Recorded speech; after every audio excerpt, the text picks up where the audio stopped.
अस्सलाम वालेकुम जी। उम्मीद है सब ठीक होंगे, खैरियत से होंगे। मैं आज बनाने वाली हूँ मैंगो स्टफ्ड आइसक्रीम, कुल्फी, कुछ भी आप इसको कह सकते हैं। उसके लिए सबसे पहले मैंने लिए थे 2 मैंगो। आप चाहें तो आप 3 ले सकते हैं, जितनी आपको ज़रूरत है, जितना आप बनाना चाहते हैं उतने आप मैंगो ले लें। उसके ऊपर से मैंने उसकी गुठली में हमने निकालनी है। यहाँ पर आप इसको थोड़ी-सी आपको मेहनत करनी पड़ेगी। बहुत एहतियात से आपने इसको काटना है ताकि उसके नीचे से या साइडों से कट ना लग जाए, नहीं तो जो हम इसमें स्टफिंग करेंगे जब हम, तो वो लिक्विड जो है वो निकल सकता है। ठीक है, आप इसको छुरी की मदद से कर सकते हैं और फिर इसको निकालें। यहाँ पर आपको थोड़ी सी बहुत एहतियात से आपने निकालना है ताकि छुरी आपकी लग ना जाए। ठीक है जी, मैंने 1 कप में इसको रख दिया था। अब मैं सेम यही प्रोसेस दूसरे मैंगो के साथ करूंगी और उसके ऊपर से भी उतार के मैंने उसकी गुठली को निकाल लिया था। आपने इसके लिए बहुत ज़्यादा नरम मैंगोज़ नहीं लेने हैं, क्योंकि जो बहुत ज़्यादा नरम होते हैं उसका टेस्ट भी थोड़ा-सा चेंज हो जाता है। बहुत मीठे आपने आम लेने हैं, रॉ मैंगो भी आपने यूज़ नहीं करना। दूसरे मैंगो की भी मैंने गुठली निकाल ली थी और इसके अंदर से जो पल्प निकला था, मैं उसको भी सारा साफ करके तो इसमें डाल दूँगी। अच्छा, अगर आपको ज़्यादा स्टफिंग चाहिए तो आप इसमें से मैंगो थोड़ा चम्मच से निकाल भी सकते हैं। मुझे मैंने ज़्यादा स्टफिंग नहीं की थी, स्टफिंग जो है वो थोड़ी-सी मेरे से कम हुई थी, क्योंकि मैंने इसमें सारा मैंगो वापस ऐड कर दिया था और छुरी से भी मैंने इसका मैंगो सारा नहीं निकाला था अंदर से। सारा पल्प मैंने इसमें वापस डाल दिया और अब मैं इनको रखूंगी साइड पे और मैं इसकी करूंगी स्टफिंग तैयार।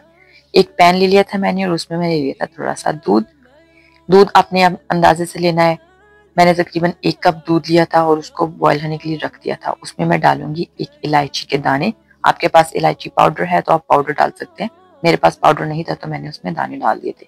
दूध में थोड़ा सा जब बॉयल आया था तो मैंने उसमें कंडेंस मिल्क ऐड किया था।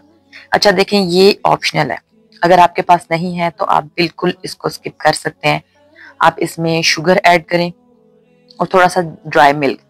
अगर आपके पास ड्राई मिल्क भी नहीं है तो कोई ज़रूरत नहीं है आपको कोई किसी किस्म की चीज़ ऐड करने की। सिर्फ आप इसमें चीनी डालें, इलायची डालें, अपनी पसंद का कोई भी किसी भी किस्म का आप फ्लेवर इसमें ऐड कर सकते हैं। फिर थोड़े से मैंने इसमें ड्राई फ्रूट्स डाले थे। अगर आप इसको भी स्किप करना चाहते हैं तो टोटली कर लें। आपके पास ड्राई कोकोनट है वो ऐड कर सकते हैं। ये टोटली आपकी चॉइस है, स्टेपिंग आपने अपनी मर्जी की बनानी है इसमें। मेरे पास कंडेंस मिल्क था तो मैंने डाल दिया था और मैंने इसमें शुगर भी इसीलिए ऐड नहीं की क्योंकि कंडेंस मिल्क जो है वो ऑलरेडी मीठा होता है। आपने दूध को गाढ़ा होने के लिए देना है, बिल्कुल लिक्विड फॉर्म में जब आप इसको डालेंगे तो वो सही से मैंगो के अंदर उसका टेस्ट नहीं आएगा। थोड़ा सा आपने इसको थिक होने देना है और थिक करके इसको आपने ठंडा होने के लिए रख देना है। मेरा जो है वो थिक हो चुका था, मैंने इसको साइड पे करके ठंडा कर लिया था। अब मैं इसकी स्टफिंग कर दूंगी और मैं आपको बार बार यही कह रही हूँ कि आपने मैंगो इसमें से थोड़ा और निकाल लेना है और फिर स्टफिंग करनी है, क्योंकि मेरी स्टफिंग जो है वो कम थी। मैंगो ज्यादा मैंने इसमें से नहीं निकाले थे। और स्टफिंग आपने जो लिक्विड आपने रेडी किया है वो बिल्कुल गर्म नहीं ऐड कर देना। उससे ये तो है कि एक तो आपके मैंगोज खराब हो जाएंगे और ये निकल आएगा अंदर से।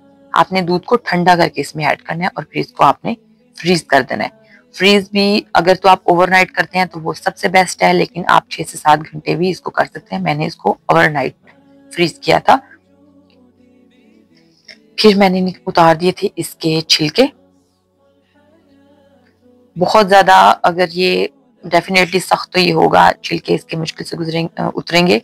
आप इसको एक दफा पानी के साथ धोएं तो फिर ये बहुत आसानी से छिलके उतर जाते हैं। ठीक है जी, मैंने दोनों के छिलके उतार के साइड भी कर दिए थे और मैं अब कर लूंगी इनके स्लाइस।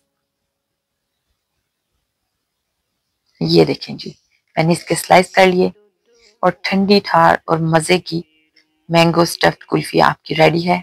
इतनी गर्मी में आप इसको जरूर ट्राई करें, आपको बहुत पसंद आएगी। अपना रिव्यू जो है वो कमेंट में मुझे जरूर बताइएगा। आपकी कोई फरमाइश है तो वो भी मेरे साथ वीडियो को लाइक करें और अगर अभी तक आपने मेरा चैनल सब्सक्राइब नहीं किया तो उसको सब्सक्राइब कीजिए। बेल आइकन को दबाना मत भूलिएगा ताकि मेरी आने वाली हर वीडियो का नोटिफिकेशन आपको मिल सके।